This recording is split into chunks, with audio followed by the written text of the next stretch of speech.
Hello, everybody. Welcome to the Rebel Collective. I am your host, Laura Eisenhower. And I'm your co-host, Drago Reid. We are the Rebel Collective. We are just two rebels that have been deplatformed, censored, muzzled, and it's just been really, really hard to get information out there because of that. We refuse to back down. We refuse to allow anything to stop us. And really, our passion is to bring on pioneering individuals that stand strong in their field, give them a voice that cannot be silenced, and we are the freaking resistance. So I am so excited to have Laura Worley, who's a great friend of mine. Drago's going to read her bio, but I've known you for years now, and it's just so great to see you, and I can't wait to hear what you have to share. Thanks, Laura and Drago. Yeah, so today's special guest hits really close to home for me because of what I went through in the MK Ultra programs as well. So her story is pretty awesome. I've been reading a couple of her books lately to kind of get the backstory of what happened, and I see a lot of parallels with what happened to me. So I'm just going to go right into it. Laura J. Worley, she's a courageous survivor of the notorious MK Ultra program, a series of covert government experiments that pushed the boundaries of human ethics and inflicted profound physiological trauma on its subjects. Despite enduring years of unimaginable abuse under the guise of mind control experiments, Laura has risen from the depths of these dark experiences to become a beacon of hope and healing light for others. As an author, speaker, and advocate, Laura has devoted her life to exposing the hidden truths behind MK Ultra and other illegal government programs that have left countless lives shattered.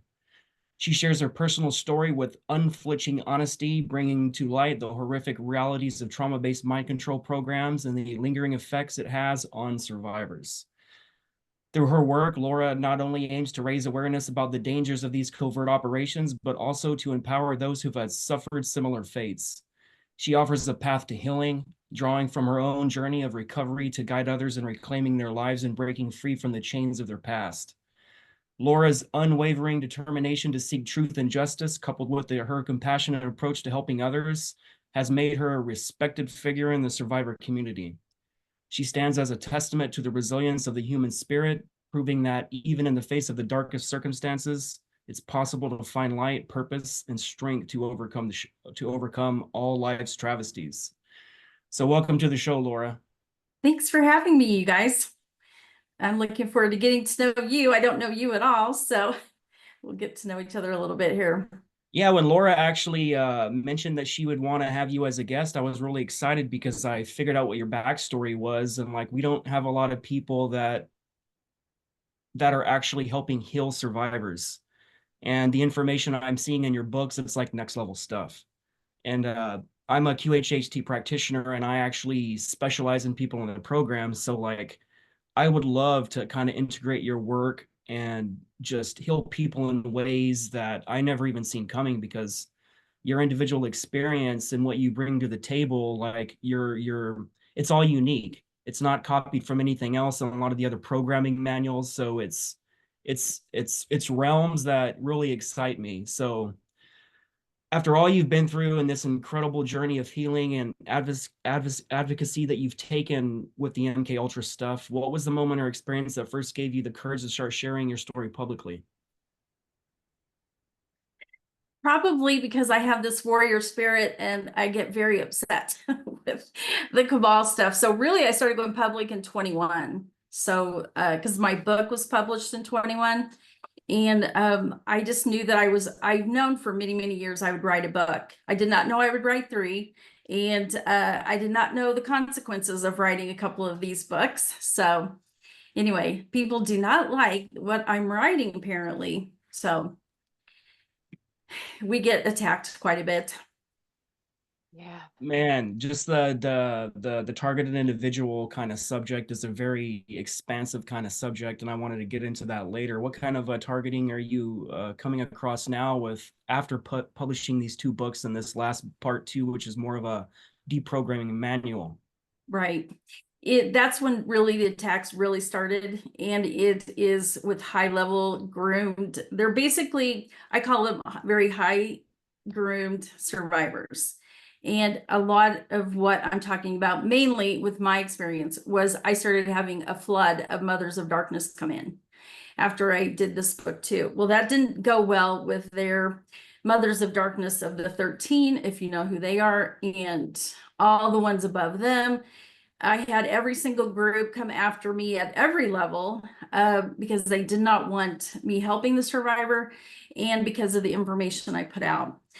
Because people don't really talk about the tree of death, and yet I have actually either worked with fully, or they came in and we just experimented to find out if they had the tree of death structure of demonology, and every single one does. So that for me is no longer a question. What I want to see happen in the world is that we start saying, okay, the cabal does this to a survivor. Let's take it out. Because right now what we see is so many people are running around like crazy, going here and there and everywhere, and nobody's getting free. Nobody has all the pieces. Nobody knows really what's been done. But the bottom line is, if you understand the cabal, if you understand your enemy, they have to have an organized way of programming a person, or they couldn't do it to millions of people all around the world. So it has to be very, very organized. And so basically the Lord just started me on this journey about 2019, and he started teaching me about the tree of death.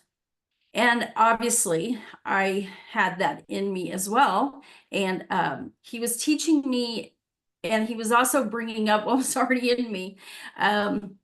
But I didn't know. And up to that point, I had already had like 20 some years of all kinds of therapy, and I had a million memories. And I thought, I'm free. And the Lord showed me in 2015, they could still get a hold of me because I still had the tree of death programming inside, and the New World Order programming inside. And so that's been my journey right now.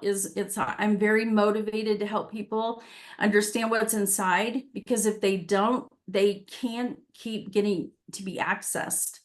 And because of what's happening in our world right now, I started warning people in 21, and I definitely was telling Laura about all this, and they're already in it. They're already starting the activations. They've been doing them since the fall of last year, of activating survivors to do quite a bit of things right now. So it's all in the spiritual realm. They're doing some kinetic, but it is a spiritual takedown of humanity. And so that's what I'm trying to warn people of right now, of what we're really up against. And it's kind of, for me, this is what I want survivors to understand, because all of us, when we started to remember, we had pieces.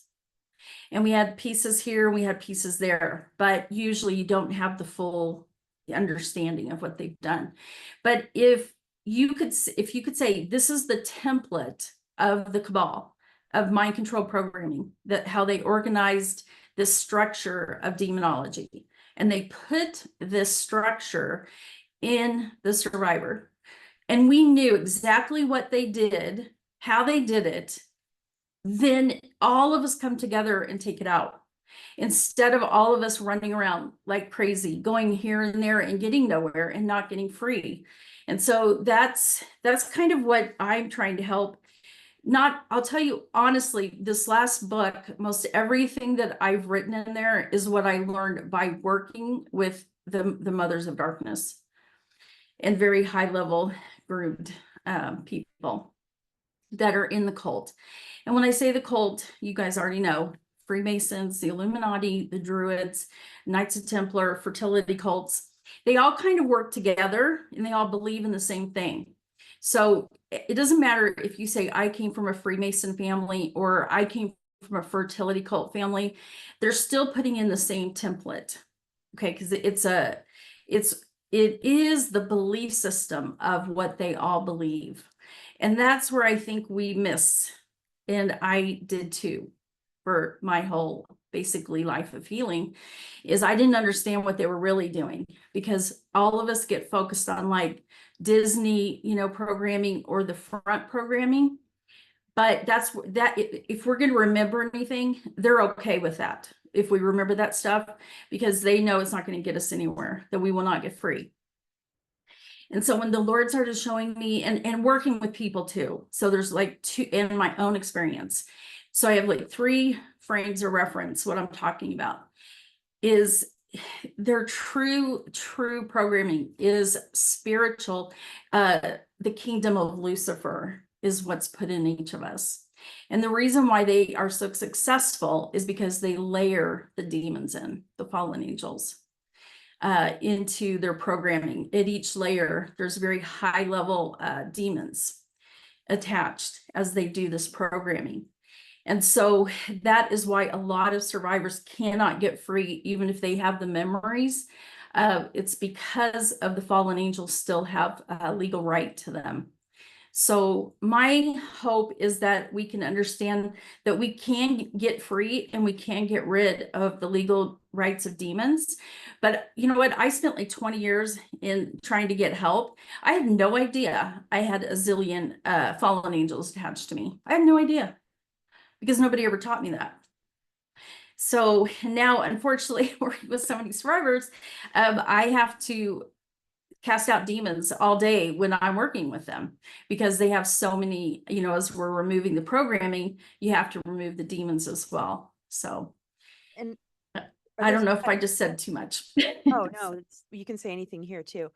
Are the Okay. demons attached to different altars then? And can you talk to us about what happened before the pandemic and what you noticed? Okay, they are attached altars, but they're attached to the programming, the layered programming. So what I'm going to focus on, because everybody else will talk about the front programming, and I'm just going to talk today about the core foundation programming. And that is what we call the tree of death, and it's based on the Kabbalah, but it's inverted. The bottom line is they needed to figure out Freemasons, the Druids, the Illuminati, they're all the same people, the Mason, you know, the military. So they needed a way to take a person and put them under spiritual, physical, mental, and emotional control. And the only way they could possibly do that is they had to have a teaching, which the fallen angels actually taught the programmers how to program somebody and putting in the Lucifer kingdom. So what I mean by that is the true programming is the altars that are loyal to Lucifer in a survivor. And there's many, many, many, many loyal altars to Lucifer. And I know Christians will say, well, I'm a Christian and that can't happen. But I'm just going to tell you that it absolutely 100% can, because it has nothing to do with if you're a Christian or not. It has to do with if you are programmed with these layered demons, you do have them. And the altars cannot get free until you actually remove the demons. So it doesn't matter how much an altar wants to get free. If they're still attached to the demon, they're not going to get free until you remove the programming or whatever they're layered into. Does that make sense? I didn't really answer your question, but okay. Yeah, no, I just it was really interesting when you shared with me what happened before the pandemic with survivors being pulled back in, and that you noticed that you were pulled back in and you were able to tell and begin to dismantle that, right? Yes, in 2015, I did not know I was brought back, and it's because I was a slave to Hillary Clinton, and they believed she was going to become the president. So they brought back not just the slaves to her, but just all slaves. They wanted to have them updated to bring in the New World Order. So when I was brought back, that's what they were doing. But they had 4 days of updating, but 3 days of a very high level ritual. And that ritual was with everybody there. So that means the Clintons, the Bushes, the Bidens, Pelosi, every single person you could possibly think of, including Kamala. All of them are there. Okay, Fauci for too, right? this. Hmm? Fauci too. Absolutely. Fauci he didn't hurt me, but he did do the updating of the programming. So he's very much involved in mind control programming, but he also is involved in something else that I witnessed. And I don't even think I know to the degree of what I witnessed, but they came out with a new technology that's so way advanced. it is advanced beyond anything that we even have any clue that they could do. Anyway, he had put them in all the different military soldiers, you know, like the Army, the Marines, whatever, all the different areas, and they turned on the technology, and they were able to get them to do whatever they wanted. And part of that was they did a lot of, you know, murdering in front of everyone. And they were very, very, very happy to see that they could control another, you know, a soldier to this degree. So I know you guys probably know a lot about the AI and that kind of thing, but it's so advanced that we do not even, I don't think, comprehend what they can do. Does So, it involve 3GR technology, or was it more of a delta programming frequency they would dump into like a neural interface, a brain-computer interface where they go straight into the neurons of the brain? well, that's probably over my head, but what I don't know. It was implanted in their body. So I don't know. They could turn it on, they could turn it off. And the point was they could turn them on and make them do that. And so they made him do something very horrific. So yeah, I wish I understood more of that. I don't. I'll have to talk to you privately about that. But yeah, there's a lot of the latest thing that I've heard from a client is what they're doing. I can explain it the best I can. So they've implanted something into the mind to record the thoughts, the behaviors, you know, every little piece that makes the person a person. And somehow which I don't understand, they steal the part of the essence, and they take that part and they put it in also into the computer, but they're downloading it into a clone. And now what they've done is, by this technology, they've recorded everything that makes the person into this clone. And they are saying that in 2025, they're going to get rid of the people and have the clones be running things. I know they're built, and they have built a clone army, as well as a Nephilim army and the New World Order army of survivors. And then of course the military New World Order.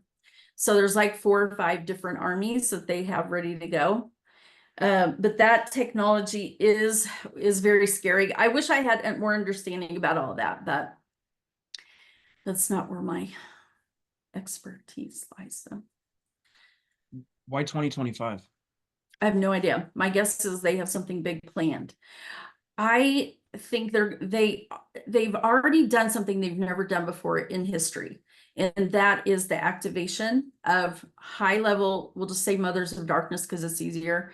But there's a father of darkness. There's, you know, highly groomed druid men. Anyway, these survivors were activated, and they were given their orders to work as a group worldwide to start going after spiritually. That means to kill someone, give them a heart attack, do something bad to them. And it was anybody that is like you guys, you know, doing podcasts against the cabal, bringing any truth out against the cabal, any survivors who are trying to get free. Myself, I had a client who, I wasn't seeing her at the time, but she was 26. They killed her in their sleep, and then a month later they killed her mom. So, because they were mothers of darkness. And this is what's happening right now. I don't know if you've noticed, there's a lot of people suddenly dying or just weird things. That they are activated because they've been trained to wield a spiritual evil that is way above our heads, basically, to understand. But that's what mothers of darkness were trained for, because they're at the top of the food chain. And they've been taught to handle the highest level of evil that Lucifer has. And they work hand in hand with Lucifer, and they're basically the Eve of, you know, to Lucifer. And the father of darkness is usually the Adam type thing. And So keep go going. ahead. Uh-huh. No, go ahead. Oh, but they were killed because they were starting to break their programming? They're starting, yeah, some of it was they were trying to get free. And yeah, there's been a lot of stuff going on. I got a lot of this information from other mothers of darkness that were clients I've talked to a lot of other practitioners who are just experiencing the change in a survivor, in their personality. I have a lot of people that just tell me, Laura, these people are my friends and they are acting so strange, like so weird. And it's because they've been activated. And I believe right now all survivors have been activated to some level to cause some kind of spiritual chaos. And they don't even know they're doing it. That's the problem. Right. Yeah. And I think before we close, Drago and I mean, we just recently got massively attacked, and you and I talked not too long after that. It was just really bizarre. Um, but before maybe we get into that, and what's the Anunnaki connection? Is there an Enki connection with Lucifer? Is there an Anunnaki connection? I don't know about that. Okay, we can just move on then. Just Okay. it doesn't even matter though. It's like it's just that energy, the inversion, and also Yeah. false light, right? So And you have to understand, this has never been allowed to happen to this degree and not to bring it worldwide. So it's like these women, I'm going to talk about them because that's who I've been working with, is these women were trained in the womb that what they were going to do and what that Lucifer wanted them to do for this time in history. This is the only time in history that we are at where we are at, and they are to do their jobs of training. And it is beyond your imagination of what they can do. So curses is a really big thing right now. A lot of people are getting cursed. Tons of people are getting that and don't even know they're being cursed. They just know all this weird stuff's happening to their lives and they have no idea why. So that is the thing that I would like people to understand is if you feel like something's really wrong in your life and you don't understand what's happening, see if you have a curse, because lots of curses are happening right now to people. And I'm even at the point I just have to pray and muscle test every day to see if I've been cursed, because we've been cursed almost every night for 18 months. So I just have to see what it is and figure, because sometimes you have to know specifically what they do, not just say a curse, you know, cast it out and destroy it. Excuse me. So anyway, there's been a lot going on and I've learned a lot and I wrote it down and now I'm going to be publishing it. And I really, truly have never in writing books have really not wanted to even put it out there because I know what it's going to bring. And I'm really not wanting to deal with that. But I feel like I'm supposed to, because a lot of this information, it can help a lot of people, and this information is not public. And if you guys have ever tried to do a search and see if you can find anything on a father of darkness or father of death, let me know if you can find any. So there's a man who he was my client, and then he went on to figure out, because anyway, it's a long story, but he ended up being a father of death. So he wrote a big testimony for me in my book about what he remembered of how he was used. And it was by what they call the 13 women of darkness. There are 13 mothers of darkness. They're at the very top. And then they have a queen mother of darkness anyway. So he was being harmed by them in Belgium at their castle, whatever. So it's very interesting what he has to say, but you know what's more interesting to me is that they have been able to keep this information secret from all of us for years and years and years and years. Because if you even try to find anything on Mothers of Darkness, the only person that I know of who's talked about it is Cisco Wheeler. And Cisco Wheeler is shared very little about it, not enough to get anybody free at all. So that's kind of interesting to me. How could they have done it if it wasn't so important to them? Have you ever really heard of that? I mean, I didn't for a few years. I had no idea really what it was. Have you guys ever heard of that before? Mothers of It was Darkness. actually Cisco and Fritz Springmeier's work in the Illuminati formula to create an undetectable mind control slave, in which I came across that the first time. And I actually use some of those deprogramming procedures located in that manual to help with these people. So when I came across your work, it's it's completely different than what you see in their work, and it's more technical, and it breaks down the demonology in it and stuff that like Fritz would be doing for profit on the side.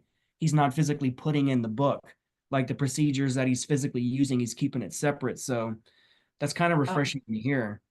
I mean, I don't want to put them down in any way, but a lot of what they do teach is the front programming. It's not the core foundation that's deeply hidden. So if I can share this in the best way possible, hopefully, is what it really boils down to is this, is these people really from the beginning of time have worshiped and believe in the pagan god and goddesses. And through time, they still worship these god and goddess they're demons.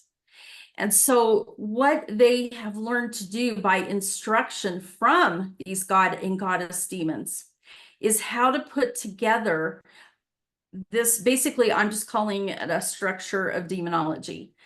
But it is a full-blown structure using the Kabbalah, but inverted into this very complex programming system that anyway, if you read my book, it goes into it. And because a lot of people said I don't understand some of this, the third book, I'm even explaining it even more fully so you can truly understand what I'm saying.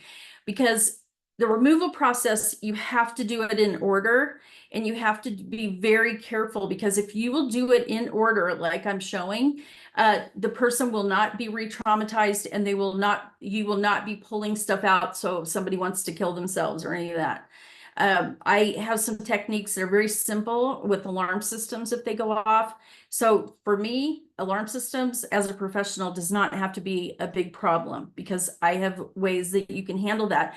But if you do this process using the tools that I do share, you are not going to have the same problems as professionals have in the past with helping survivors. And the biggest problem survivors have gone through seeing a professional, I certainly have, is you go into the professional and they start pulling out this program and this program and this program. And by the time, the person is totally triggered, wants to go kill themselves, and you've got a chaotic mess. Well, if you follow the way they put it in to take it out, you don't have that. And what I find is that the survivors handle it very well.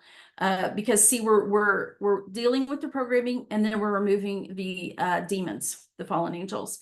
See, they're the ones that cause all the problem. So we're getting rid of them a layer at a time. We're breaking up all these marriages. I don't know if you know this, but a lot of highly groomed survivors have many spiritual marriages. And that's another problem in a survivor's life, because most survivors have problems with relationships. And it's because they're already married to the cult, to these spiritual beings. And they think you're committing adultery with a actual marriage that you may have. Some survivors actually are programmed to stay alone. They're not allowed to get married, because in the cult's eyes, they already are. So you have to start undoing the marriages, but you can't do it with one big thing. You have to do it layer by layer by layer. So in my book, I'm trying to show how to remove everything a layer at a time. And my third book, it is going to explain more to you so you understand what I'm saying about what to remove. But if you get nothing else out of book 2, use the tools and follow the map. I call it the map. And you will be successful. Unfortunately, the professional and the survivor is going to have to be an expert at casting out demons, because you're going to be doing that the whole time. So that is the thing you're going to become an expert in. So I always tell people, if you don't really have a belief in God, don't do this work, because the demons will just eat you alive. They really will. So if I can be so bold as to share, is my success really is because the Lord does do enormous amount of the work, because once we find all this work, we take it to this place called the courts of heaven. We show what we've done, but the Lord is healing the altars. The Lord is taking the pain from the altars. The Lord is bringing the person's mind back together, one step at a time. And so he's doing all the work. And then the final thing is he's the one that gets rid of the legal rights of the demons. See, you can say, I want you to leave, and they don't care because you have no authority over them. The only one that has any authority over demons and fallen angels and Nephilim and whatever creature, ancestor is the Lord Jesus Christ and God the Father. Now, if you are an angel, that's nice. I know people call on angels, but guess what? They don't have to necessarily obey an angel. So I don't mess with that. I just go to the one who has authority, because if you're a survivor, you know what authority means. Because everything is about authority in a survivor, in the cult. So anyway, that's just what I do. And the Lord really does most of the work. That's why I'm not kidding you when I tell you this. People are pulling their minds back together. Like, we do this whole process. The quickest I've seen it done, I would say like 14, 15 months, meeting once a week, like an hour and a half or 2 hours. Anyway, it's a lot, but guess what? The amazing thing at the end, they have gotten rid of those demons and their mind is back together. They have no more altars. So personally, my feeling is, if you can't tell me what you're doing is integrating all the altars and they're done, then they're not, it's not going to work. Because I've heard too many people say, the altars, oh, I have these altars and they're over here and there.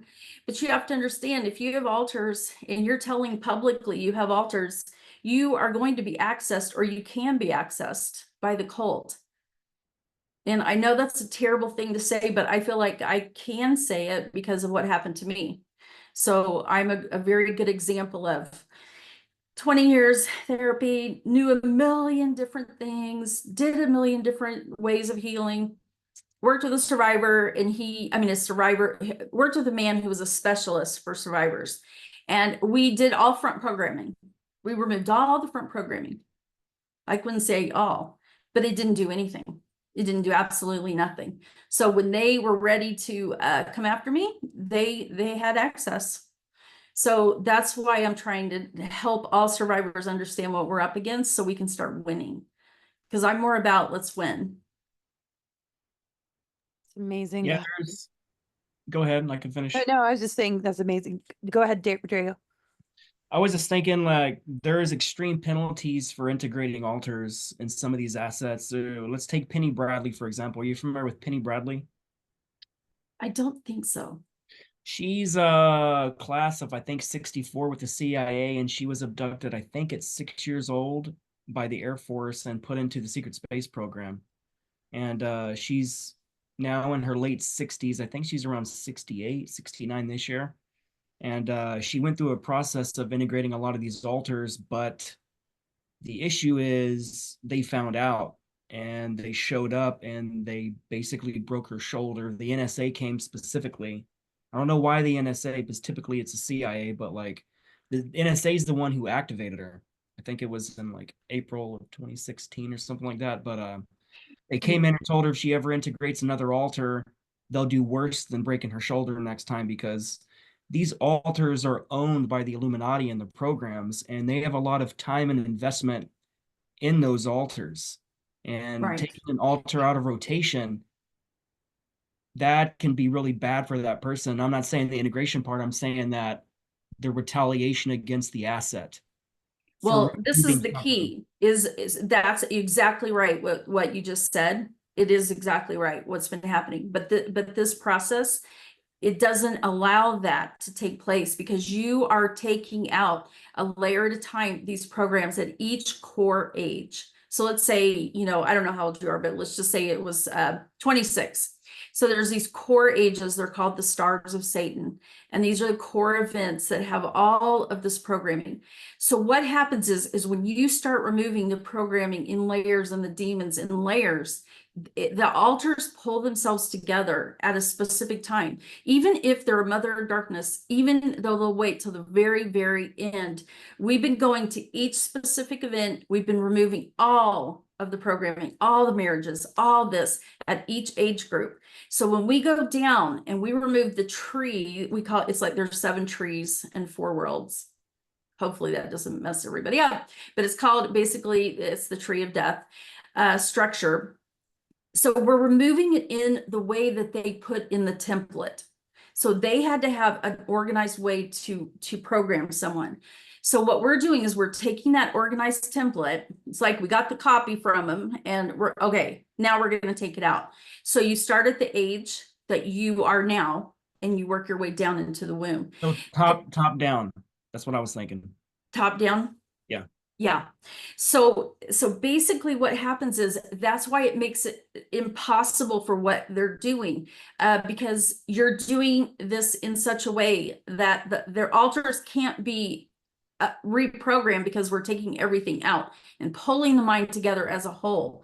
That's why they're pissed, is when they, try to do that. And I understand that, because in the past, I know for sure, probably anyway, she didn't remove the tree of death programming, the core foundation, and the New World Order programming. See that those altars are all part of those.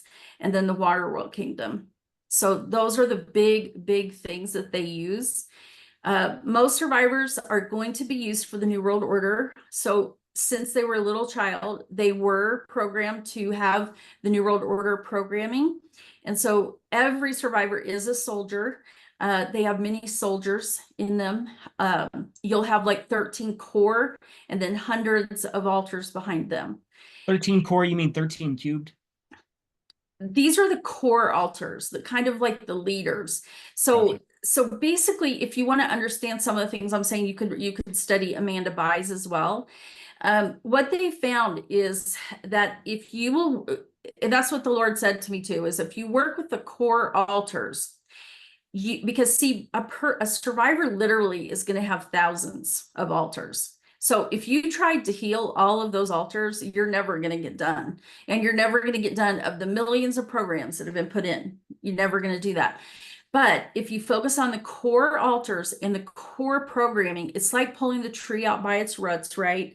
All the little things, they connect to the core. When you pull out the core, all those things go with it. Okay, all the front programming, I hardly ever have to deal with much of the programming of the front, like the Disney movies or Disney stuff. It's very easy to deal with that when you're in this process. I know what I'm saying is opposite of everything you probably have heard and seen, but that's why this is actually working and having success, because we're going for the core. That's it. Because you will literally have, you couldn't even count how many programming sessions each survivor has had. You're never going to pull out those, and you don't need to, because if you pull out the core stuff they built everything on, it rips that out anyway. I don't want to say that in a negative way, but it does it in a way that you're not going to be re-traumatized. You're not getting hurt. Yes, are you going to have some pushback? Are there going to be some spiritual attacks because you're trying to get free?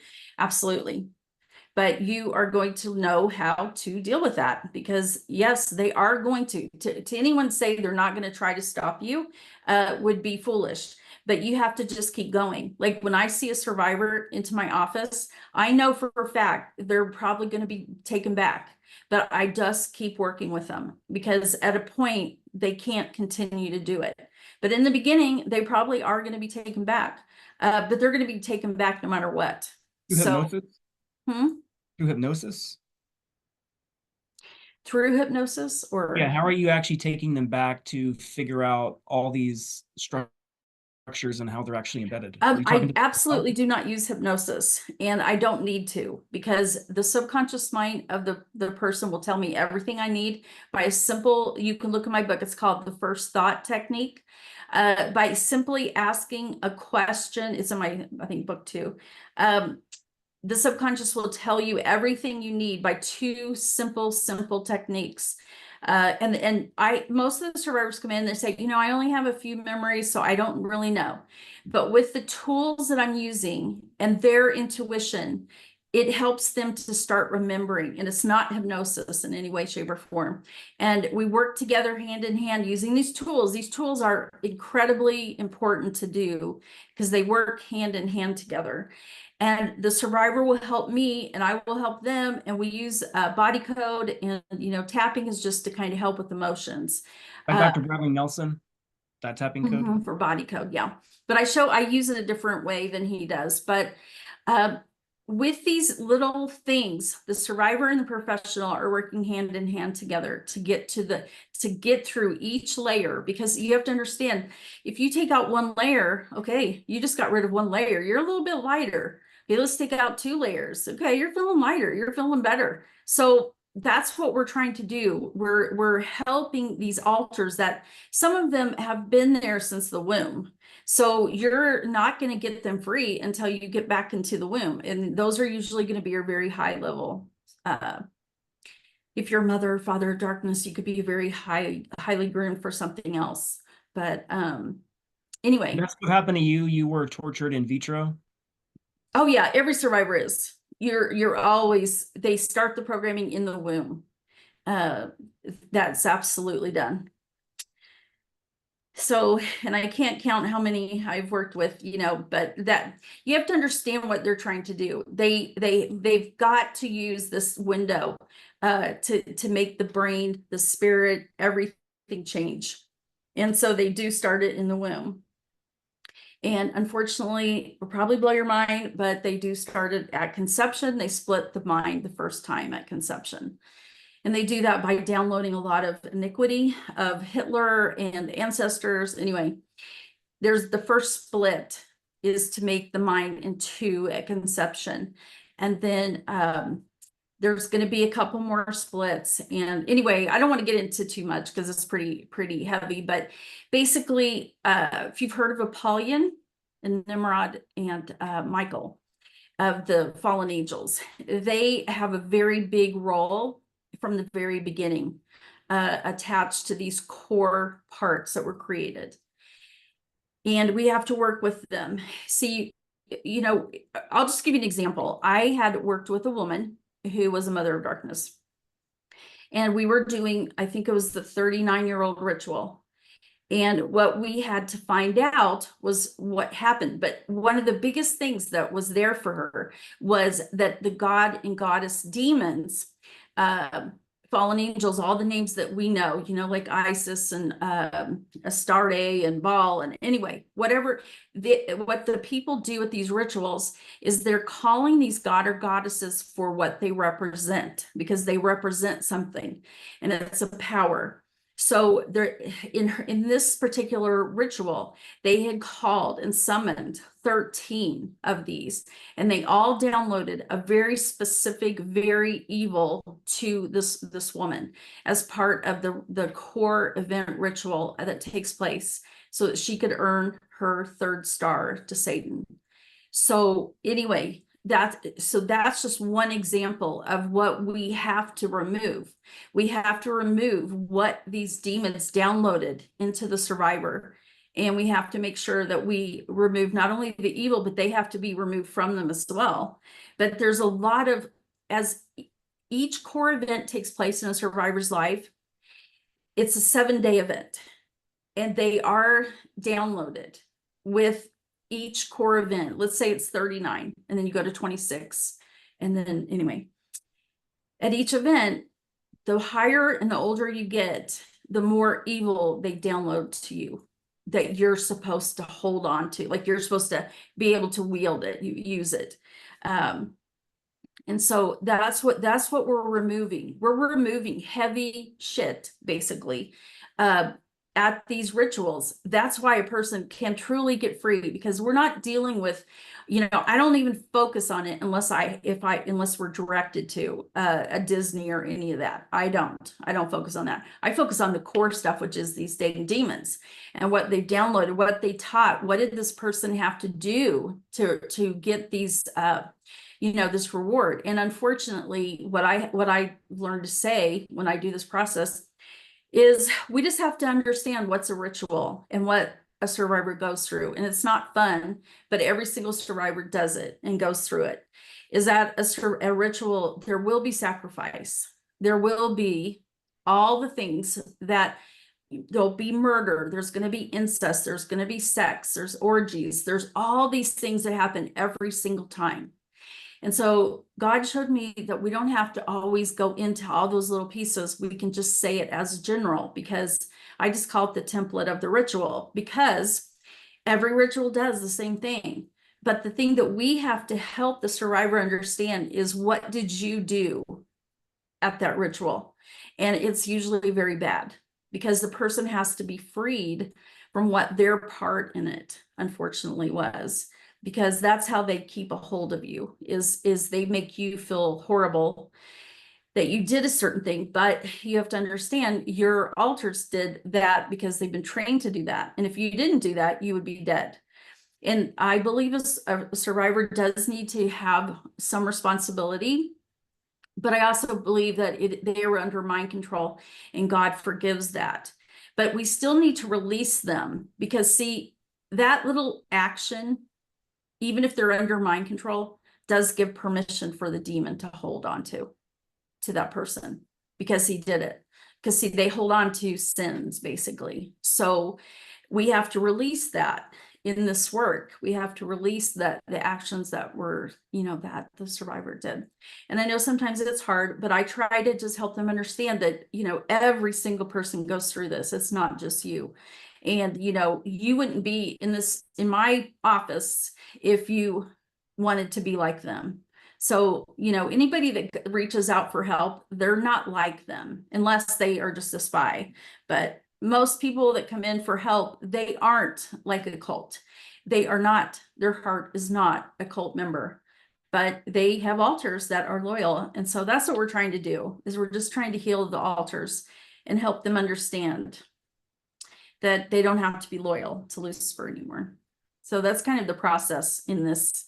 It's a lot of working with altars until they're ready to integrate, but it's such a gentle and it's such a beautiful thing when they do integrate. And it's for a professional, this work is amazing. And it's, like this one lady, she said she was a very high up mother of darkness. And we did all the work, we got to the bottom, and we kept getting, there was one more thing to do, one more thing. And I said, God, can she even get free? I don't even know. Seriously, that's what I was feeling. And he just said, keep going. And we kept going and we kept going. And finally, after 10 million different things we still had to do, she is not, she has all of her altars together, and she's like, Laura, I don't even know what to do, because I'm so used to talking to altars. I have no one to talk to. So the survivor has to adjust at the very end, because they're used to having fallen angels and altars to talk to. So there's kind of a healing process at the end of adjusting to something that's completely different than anything they've ever experienced. Wow. Yeah.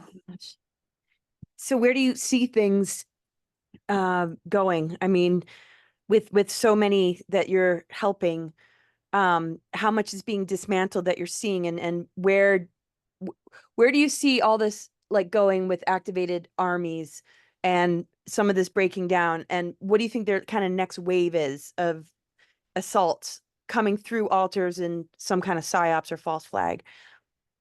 I think, but I don't know, that something is planned in 2 weeks. And I think it's around the Trump thing.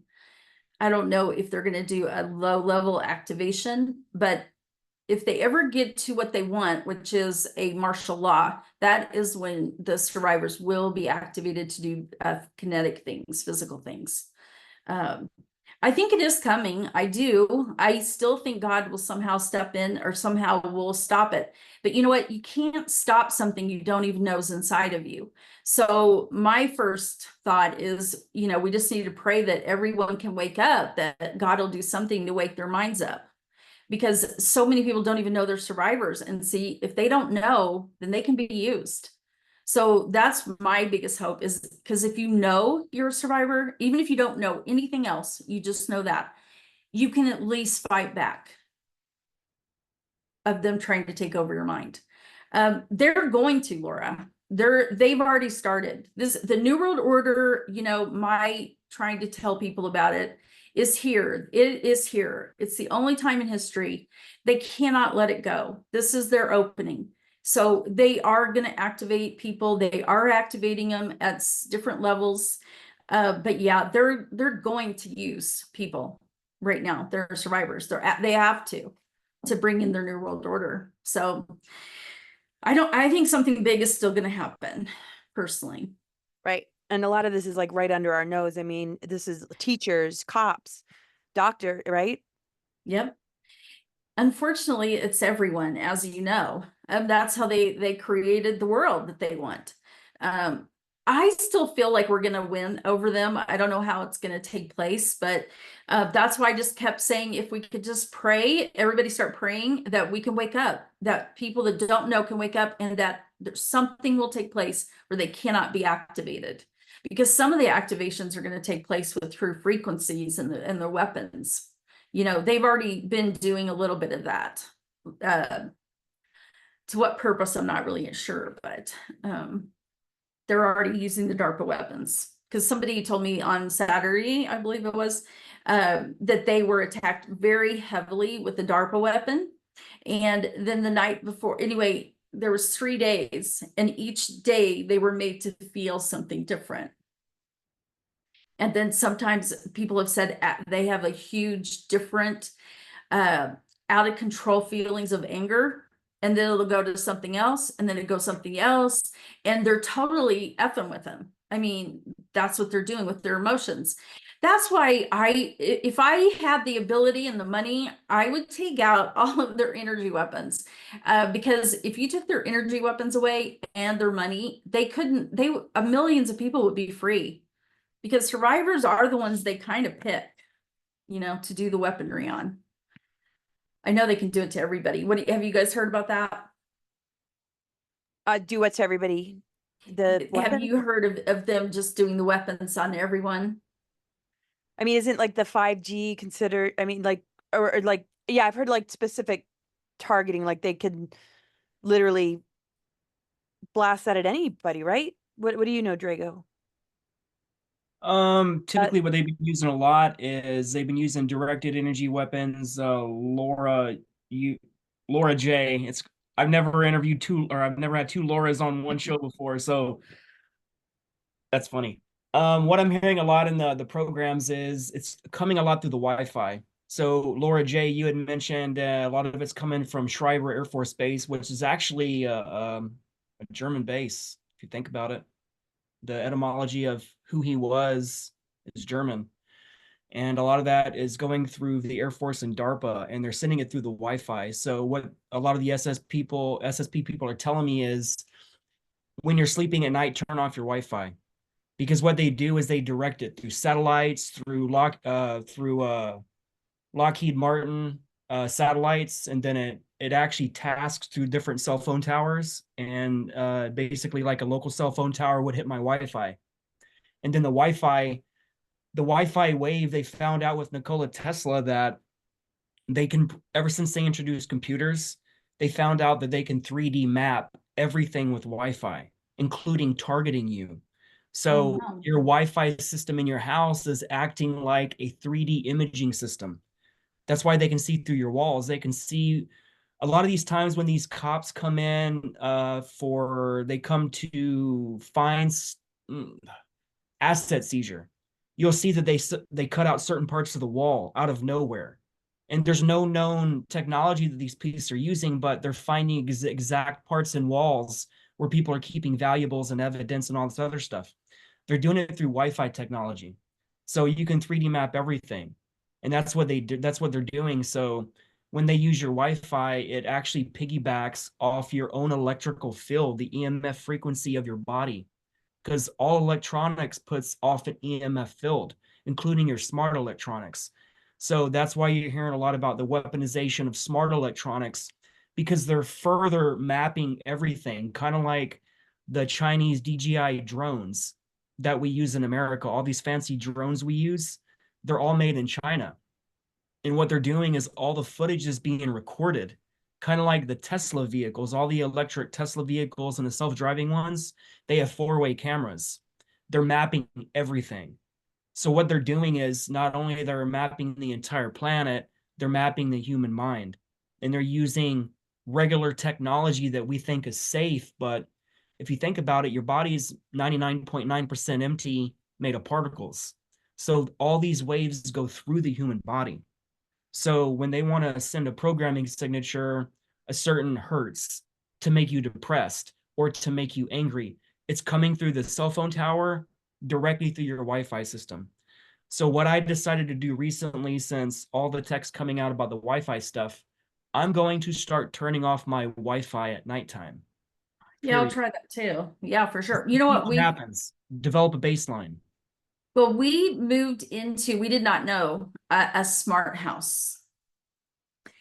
And I really feel like sometimes they do things. I really do. Like we've had a smell in this house that it's since we moved in. And when we leave, we're fine. But sometimes when we're at home, we get really tired. And they're totally, I mean, anyway, they've hacked into everything I possibly could have anyway. So I don't know because it's a smart house and I don't know what they can do with that. We didn't turn it on, but I still think they can use it. Don't you think? I think any smart device is tantamount to the New World Order because the technology located within it, a lot of it's classified stuff. So let's take a refrigerator. We're starting to find out there's classified technology installed in refrigerators.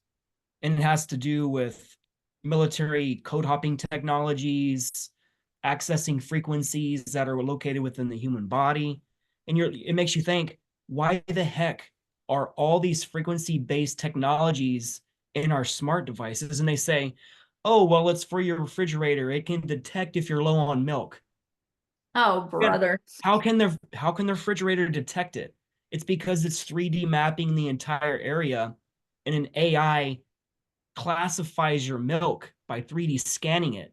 So it's also 3D mapping your entire body all around your house. So What can you do? I mean, that's the thing. What can you do about this? honestly, man, I came to a conclusion and it's gold. I know now why the war on lead paint happened out of nowhere. They started introducing these technologies with DARPA, and lead paint blocks all the EMF signals that can go into the house. Oh, I want to find a way where people like us, we can start getting a lead-based paint. And they told us it's dangerous, it's toxic, it does this, it does that. They've lied to us our whole life. They said cigarettes were safe. They said airport scanners were safe. They said everything was safe. It's all the law of inversion. Everything they say is safe will kill you. That's how it works. So any smart technology, even our cell phones, they're showing that there's classified technology with patents. So I don't know if you would really be considered classified. It's like the TR3B, the triangle craft. They say it doesn't exist, but there's a Google patent where it was discovered in 2006. You know what I'm saying? By John St. Clair. So like well, we've had we have to be able to TR3B for at fight least them 50 back. years. I mean, that's What why I I've been said trying to figure out. well, I think our war ends when we go blow up their damn machines. Is that is when it ends. And people they kind of laugh a little bit when I say this, but we have to take down the globalists. Like they have to be taken down completely if we really want to have a different life. Because these few people are never going to stop making us miserable. And they're not going to stop coming against us in every way possible. So I don't know. Do you think that will ever happen in a revolution? We can take them down? Oops. Laura, you want to go? Yeah, I mean, humans being weaponized by the divide and conquer tactics, being pit against each other, I think that is going to, override it. And that's, yeah, I mean, just like really, the power that you're holding and why, I mean, you've been able to access your higher mind is your love. And I feel people that are constantly looking outside themselves are losing sense of intuition, their higher guidance. And yeah, just seeing where these activated people are really stirring up a lot of drama through targeting, through whatever tactics. We just have to know the enemy that you're helping us to, know and understand. You too, Drago. And so, I mean, I feel like this is the leadership on the planet right now, is holding that love, exposing it, calling it out. And then I feel people will be more mindful to check themselves and not just be on autopilot, and question whether their thoughts are really their thoughts, and choose love in those moments that they might be dropped down into a lower version, because it seems the AI can only really assimilate into low frequency, fear, Right. anger, hate. And if we can override that, I feel like we will de-weaponize the weapon somehow. And you're really leading the charge on that, getting right to the nucleus of it, right to the core, and that's what's so cool about you guys meeting, because Drago too, it's just like and yeah, I mean, so I I have a question for you think you can override, yeah. that I'd like you and Drago to answer if you can. So I have so many people that tell me about this, the implants inside of them or whatever they're doing to target them. But my question is, if they're implanting thoughts in the person's mind and they control their emotions and they want them to feel low grade emotions so that the demon or whoever's going to be attached, Nephilim seem to have a big part in this, and I'm just trying to figure it out like right now. But so what does that person even have free will? If that's what's being done to them, do they have free will? Because I don't see that they do. I don't know if that's the right answer though. What do you guys think? You want to go first, Drago? Well, you're muted. Go ahead. Okay, well, I feel they don't have free will as long as they're under, the spell. But if there's just a glimmer of that soul shining forth, the ones that make it to your office, the ones that make it to the information, that listen to the whistleblowers, that begin to change the trajectory by like looking to set themselves free, that choice, is the free will. But how many get the opportunity to break things down enough to be able to see that that's happening to them? And I feel that that might be something that you guys can answer. Is that something you come in with before you come in on a mission? I mean, to me, it probably requires that before coming in, and that they'll eventually, be that soul that soul knowingness, that you will manifest something in your life to assist you with that. And not to say that individuals that don't have some kind of soul agreement, but eventually something's got to crack, because all that expires. It's all parasitic. All the AI, all the technologies that it's running on, like you were talking to me about in a previous interview, it takes so much effort for them to disconnect you from God's source. They do so much to take away something that's a natural thing. So I feel Right. nature and cosmic and natural law and the power of that will provide the wake up calls, and then the free will comes with, can you acknowledge that? Are you going to expand upon that and seek the things that will help you dismantle this? That's just I don't know if that sounds, what do you think? I mean, is that kind Yeah, of I mean, a question? I do feel everything you said is right. I just feel like it's just so unfair that somebody I think slavery, of course, is unfair, but when they go to the step of implanting some kind of technology, I just feel like, where is the person's free will in that? I It don't understand that one. it seems to, I mean, it defies, just the karmic laws. It defies just all like the laws of creation, all these inversions, and it targets children, the innocent. And when people like use the law of attraction, I'm like, it doesn't apply down here. I mean, we're being assaulted. Yeah. These are assaults, and which requires just like not just sitting back and trying to love and light it away. I mean, as much as love and light is important, we need the awareness. We need to know the weapons and the tactics fully and completely. What are your thoughts? Um, I often tell people that the love and the light's not going to defeat the darkness. And I have to tell people all the time that I operate between the light and the dark because it takes someone in the middle to take down darkness, because if you think about it, all love and light, it's the antithesis of evil. So that would suggest happiness and love and seeing that your enemy is you, but your intentions will not defeat your enemy. It's kind of like when Batman, the original stories of Batman, he would always release the bad guy. He would send him to jail, and then the guy gets out the next day, and it's a process that never ends. It's insanity. What was I just talking about? Feels like I just got zapped. Speaking of implants, what was I? Okay, so with the Batman and it doesn't, the place that you want to be Okay, is in the gotcha. middle and Yeah, so like I understand that I have a form of Star Wars programming, which is the Jedi programming. It's funny to talk about that. So like I'm the guy they use in the programs. I will go in with my Delta programming and I will take out the baddest of the badasses.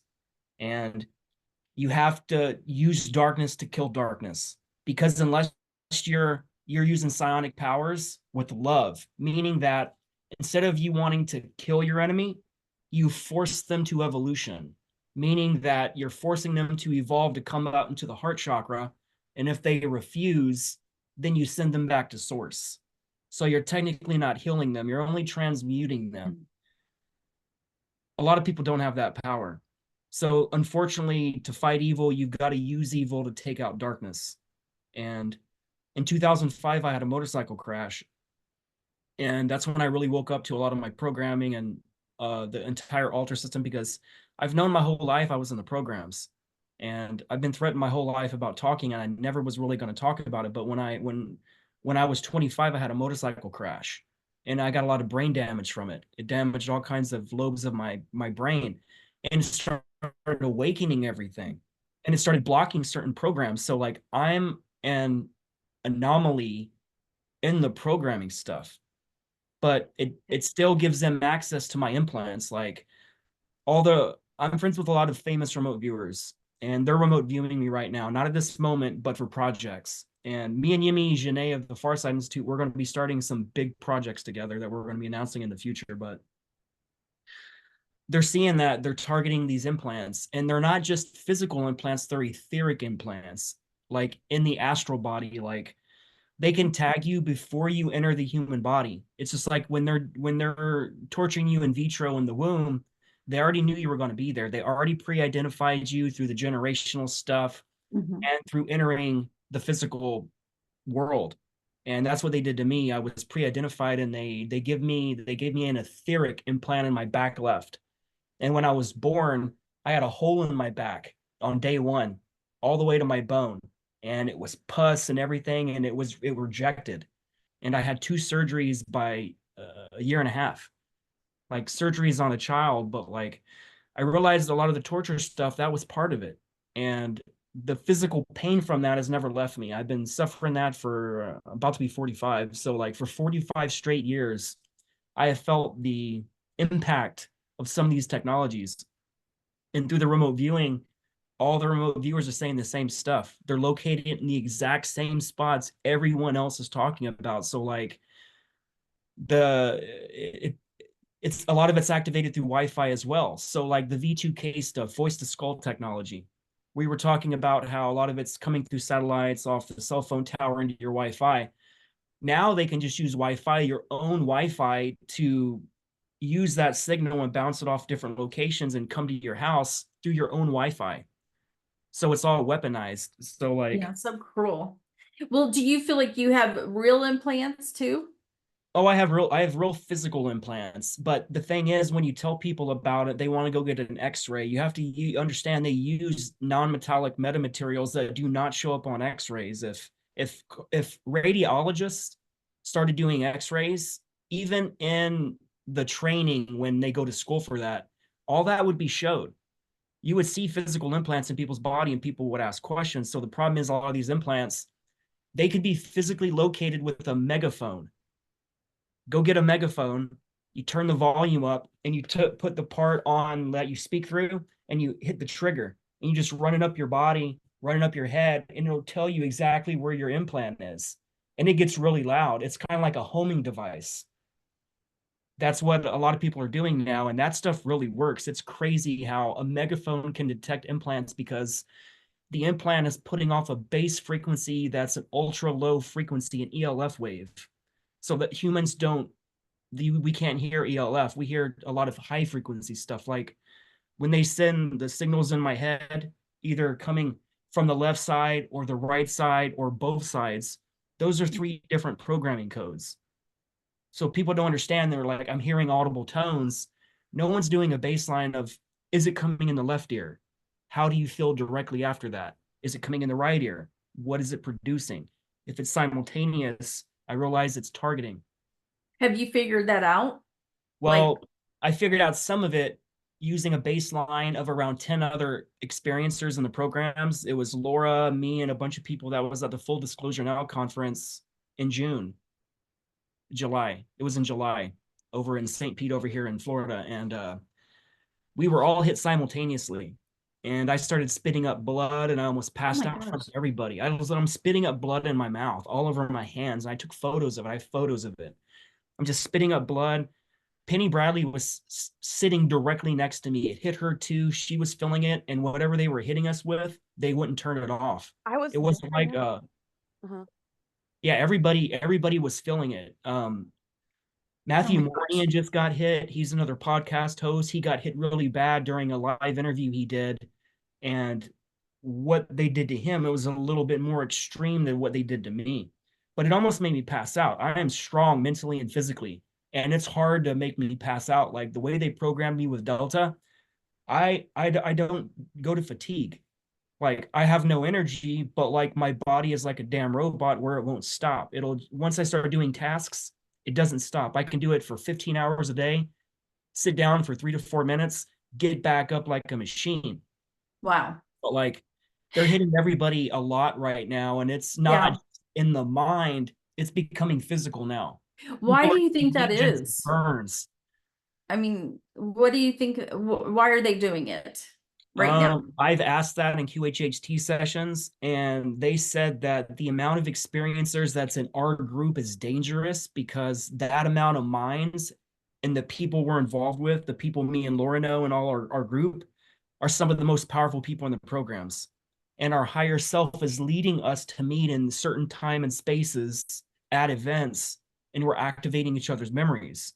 And I feel that we're being led by the higher self to weaponize now to get together. But the closer we get in proximity and the more interviews we do, the more hardcore the targeting is. Like I don't sleep more than an hour or two a night. I don't even think I slept an hour last night. And the pain that they activated my lower back and my lower back implants, I have one on each side of my lower back where my the butt area would be. It's intense. Like every 5 minutes. And it only happens when I go to sleep. It does not happen when I'm awake. So that would Who's suggest do that like? is a weapon. So are they? I would like to understand this. Are they people sitting there and saying, "Okay, I'm going to do this to Drago, and I'm going to do this to Drago. I'm going to do that," or is it a computer? Is it what is it? It's all the above. So we're finding out through QHHT because I do a lot of projects with super soldiers. I put super soldiers under hypnosis with QHHT, Dolores Cannon hypnosis. And that's how I heal a lot of the stuff. That's how I integrate their altars and all that stuff. I'm not as cool as you, where you can take down the whole damn tree and the fruit of the tree. I would say the fruit of the tree is each altar. So It's not easy. you install a virus that eats the tree, including the fruit of the tree. So I'm like, oh my God, you mean I don't have to remove 1,198 altars? No, Because no, no, that's no, no. 13 cubed. That's the average human mind can hold around 2,200 altars, which is insane. But we're seeing that in MRIs and CAT scans. You can Yeah. scan the back of the brainstem, and when the mind is fractured and shattered, it creates a honeycomb pattern. And in that honeycomb structure, that's why they use the honeycomb structure. No one's talking about this. I've been accumulating this evidence for about 2 years now. No one's talking about the hexagon patterns in all the sci-fi movies that has to do with space travel, programming, Marvel, Disney. It's everywhere and in everything. And they're showing you that's the altar system. They're showing you these people are assets in the MK Ultra program and in like the space movies and all this other stuff. So like Yeah. Oh, you mentioned the Nephilim. I wanted to talk yeah. about the Anunnaki role. Laura had mentioned the Anunnaki's role, and you had mentioned the fallen angel Michael. has to do with programming. Yes, there is a fallen angel that's Michael, and he works with Nimrod and Apollyon. So every survivor will be connected to them in all throughout their life. Like each age, they get more downloads from them of evil and teachings. So yeah, Nephilim has a big part, you guys, and I have fought for the longest time because I didn't really want to believe it. And then every survivor that I work with come in and they've had a Nephilim baby, they married a Nephilim. And so we have to undo all that. And so I'm trying to understand it too. I wish I understood it more, but I do know it's real. And they seem to have a really huge connection with the technology. Like they really have a big role in this. Like, I don't know if at one point God said the technology information the military was receiving was from Nephilim, but I don't know, to what degree. I just know they have some huge part in this technology stuff. Do you know very much about that?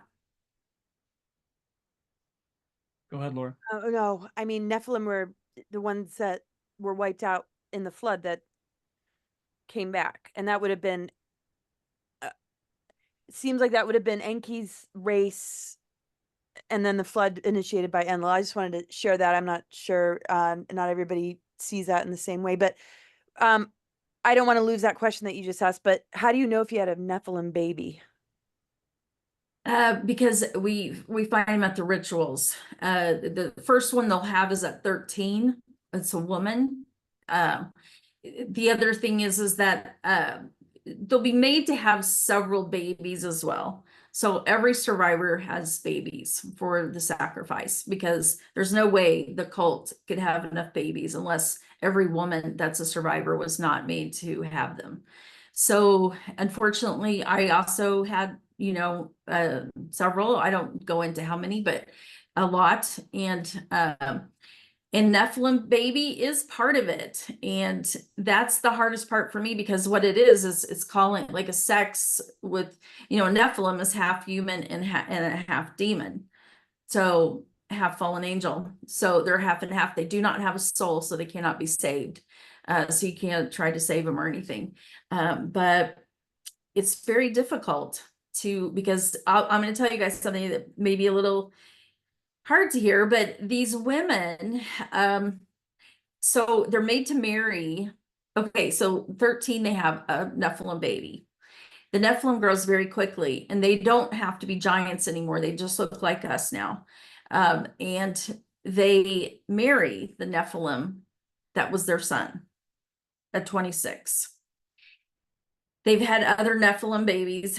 And anyway, because of what the Nephilim can do and what it is, they do sexual things to the survivor, and sexual things that they could never feel from another human. And so a lot of the survivors have a very difficult time letting go of the relationship with the Nephilim. And it's not an easy thing to remove, to this connection. The Nephilim is intertwined in every stage of their life as well. So yeah, that's what I deal with. Because we're dealing with the heavy stuff at these core events, and that's one of them. 13 is a very big age. It's called the coming of age. And the Luciferians believe that at 12 or 13, the survivor is choosing with their free will Lucifer. So it's called the coming of age event. And they do really, really, really horrible things. But anyway, it's a very staged, well-planned event. And it is for males as well. So that's where my memories are gone. So part of my bike crash, I'm missing almost all my memories from 13 to birth. Okay. So I need to recover a lot of that, because I have a lot of SRA kind of memories, but like my normal childhood is gone. Yeah. I'll tell you how I remembered a lot of memories was freehand writing. It's where you could ask. I didn't know to ask the question because back then, but what it is freehand writing. You just let an alter or subconscious write anything it wants to. You're asking kind of a question, and then you just let whoever take over the pen and you just start writing. You don't worry about grammar. That's how I remember everything, really.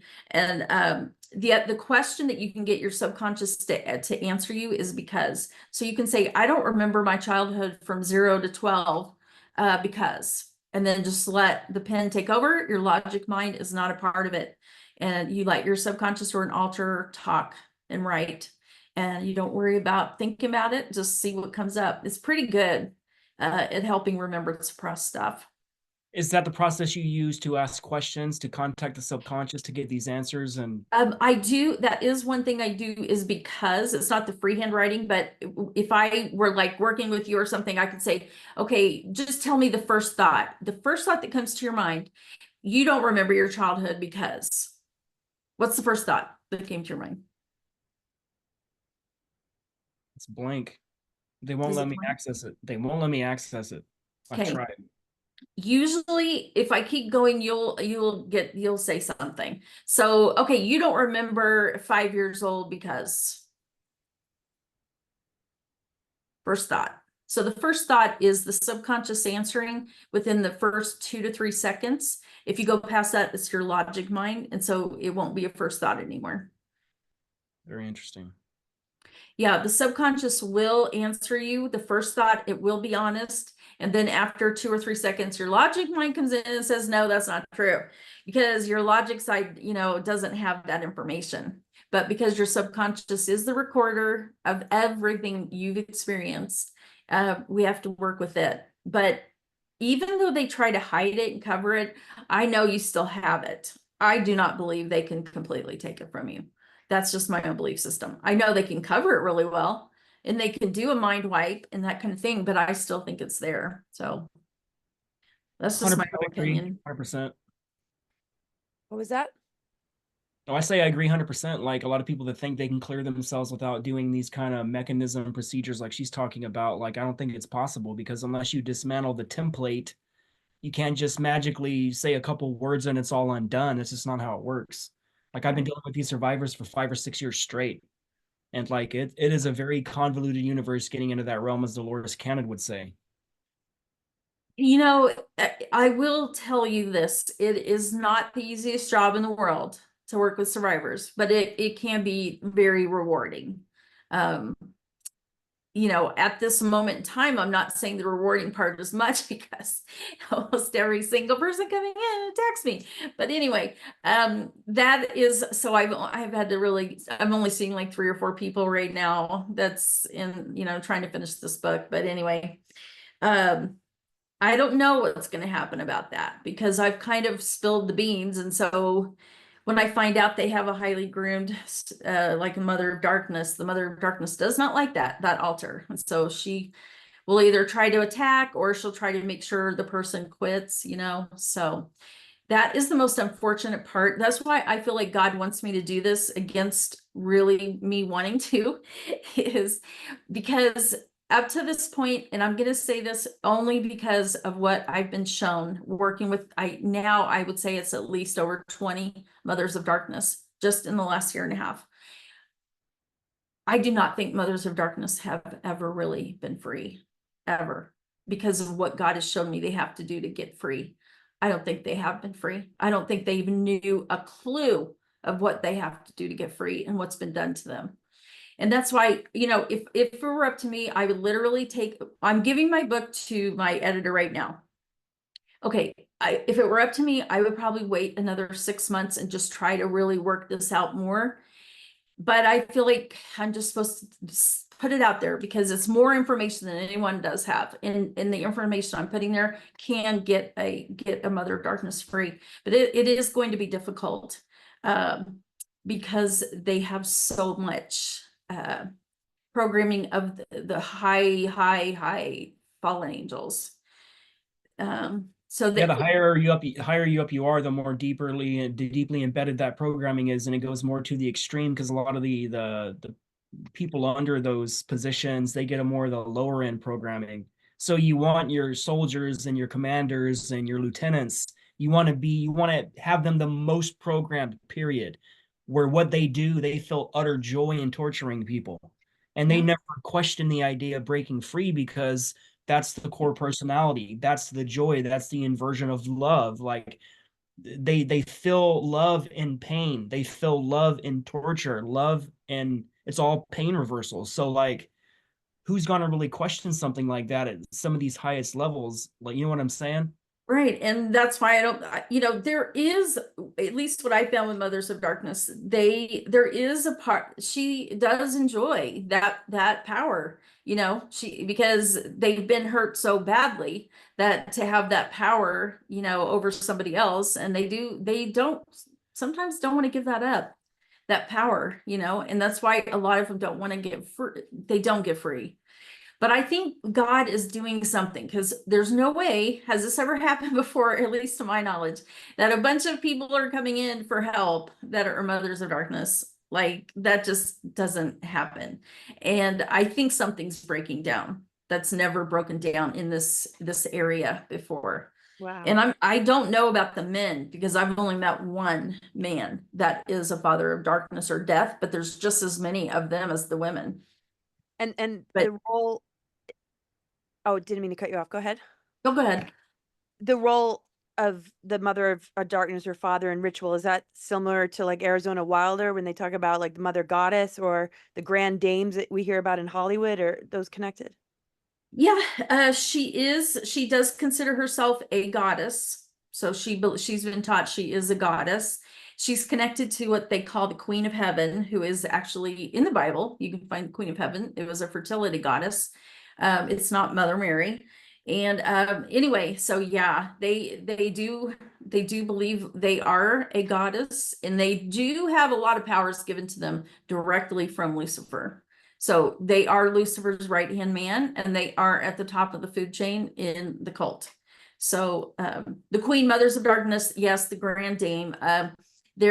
Yes, and there is, you guys, I don't know how much to say, but Druids. I did not know how much Druids have so much stuff. Oh my gosh. Yeah, A lot of there that are programming comes from the stories to druid. tell. A lot of the programming comes from the druid.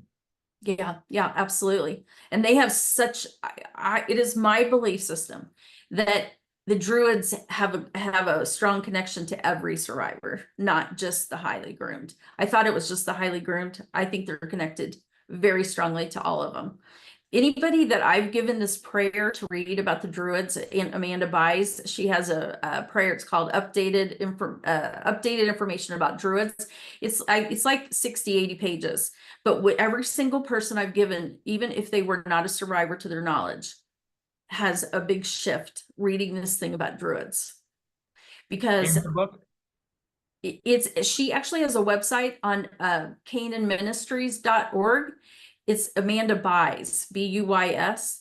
Anyway, she has like 900 some prayers, but this one it's called the updated version of for Druids. And she goes through very specific detail about Druids, the god and goddess of the Druids, what they do, what they stand for, which is incest, rape, and murder. And so they kind of set it up where you would think that they're, you know, this mystical, amazing, you know, positive thing. But in reality, I think they hold the greatest evil on earth over humanity. So they play a large role, and they're very, very hard to get free of. I can just tell you that. So But this could be an inversion or infiltrated, just kind of like the I media. think it's just they're all connected. I think they're just all one, really. They all believe the same thing. They all do the same thing. And Freemasons, if you guys want to go with somebody who's not even a survivor, he has the best research ever on Freemasons, the Cabal, back to the civilization of time. His name is Anon, famous on Substack. He has his own Substack.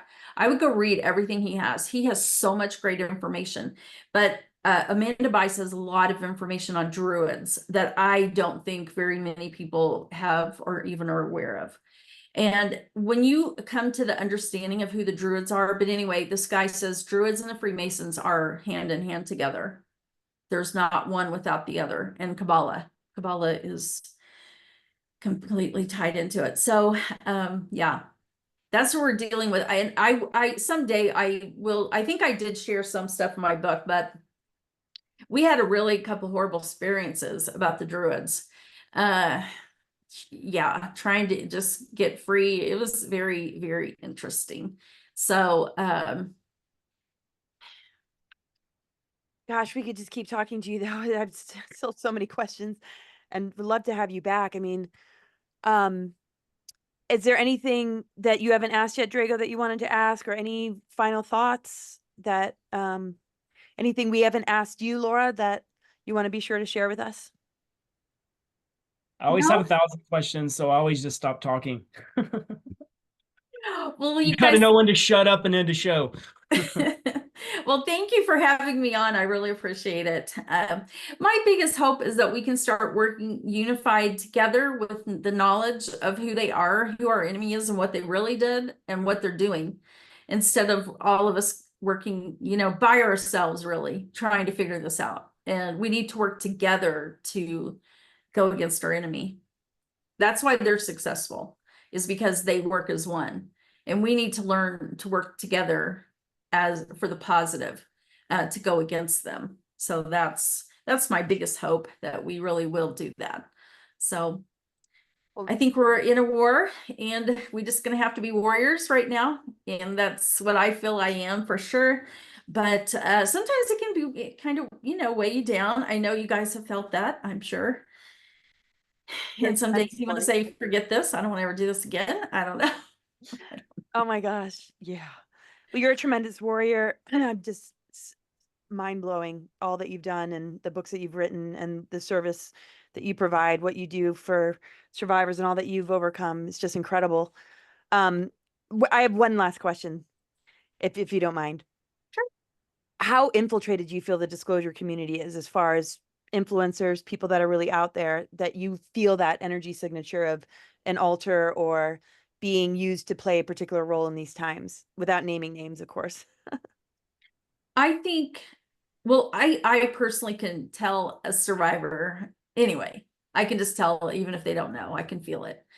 But I think, unfortunately, a lot of the people that are trying to disclose the information is because their greater self inside is trying to get them to see, to wake up. So I think there's a lot of truthers who are MK Ultra, but they do not know it.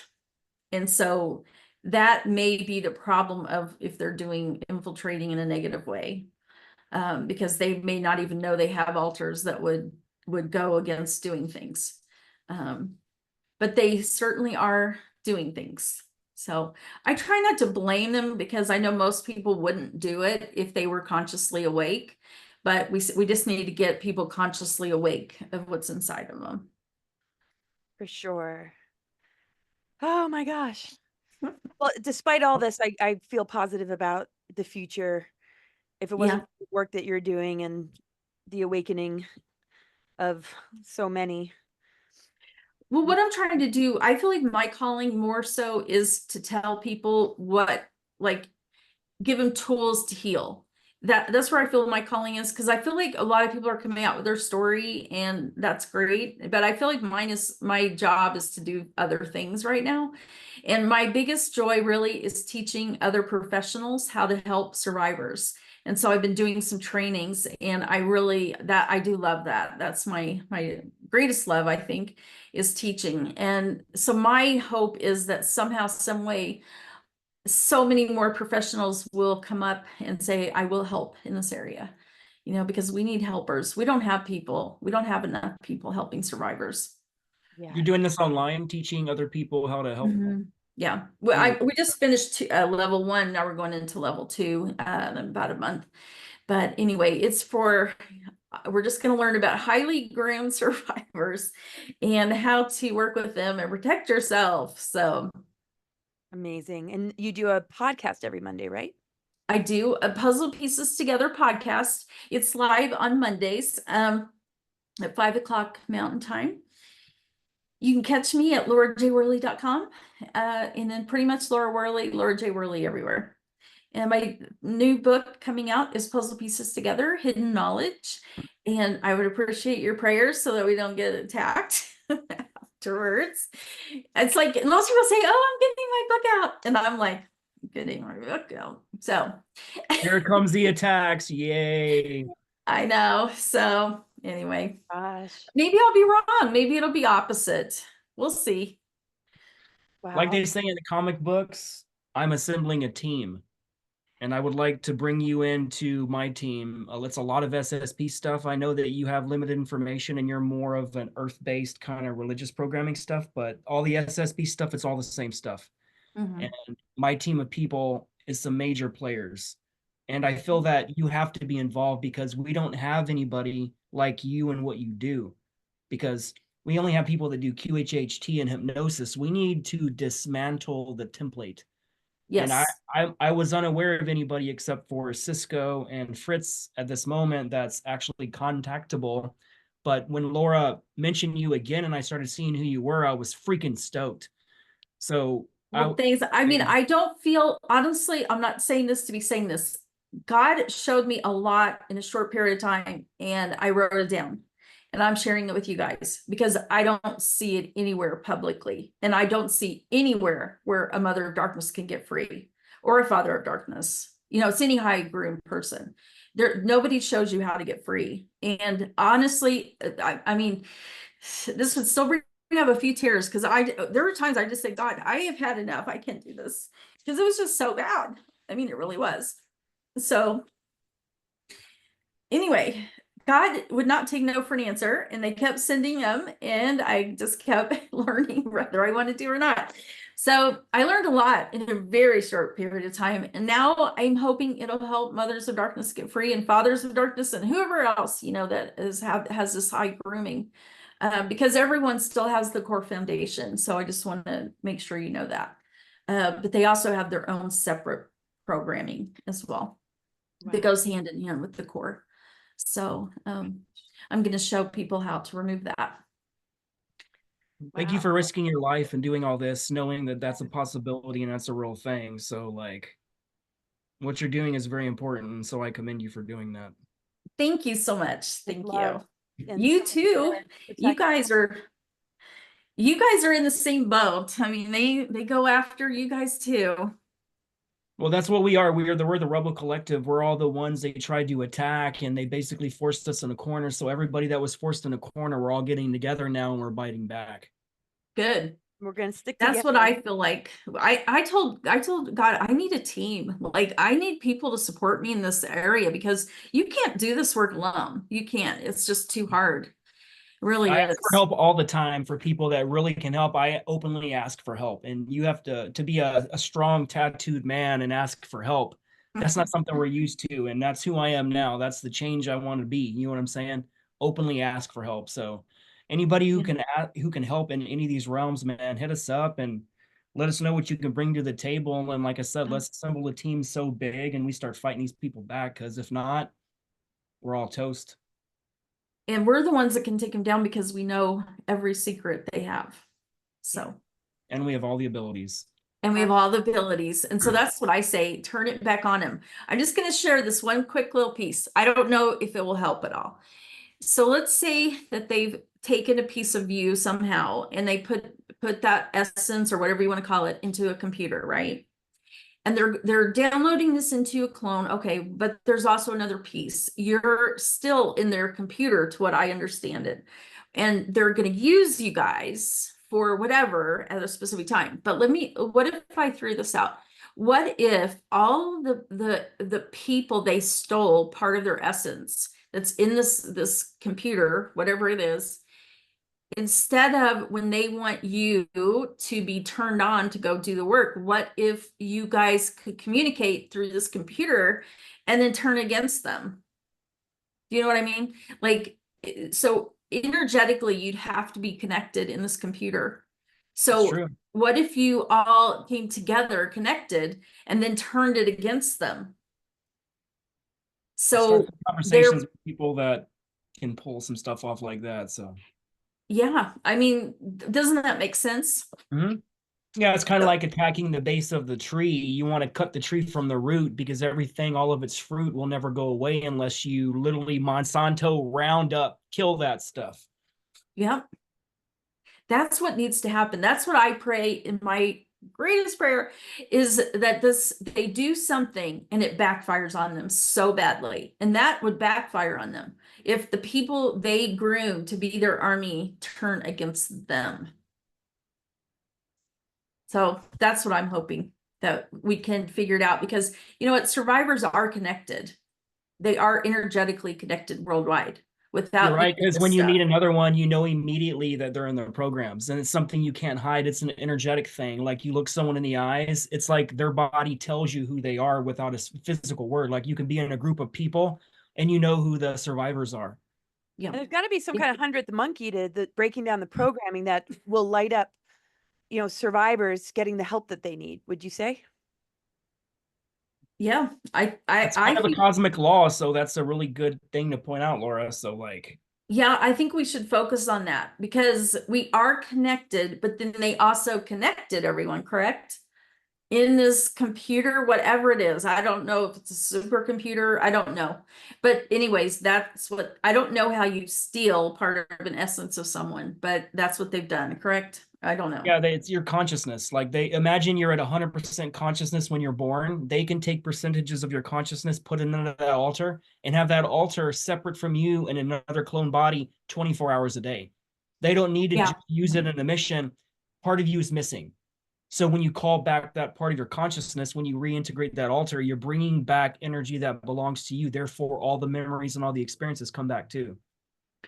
Do you think it's possible to everyone have connect to their clone or whoever that has that part of them and tell them to do something against them? Do you know what I'm That's saying? happening.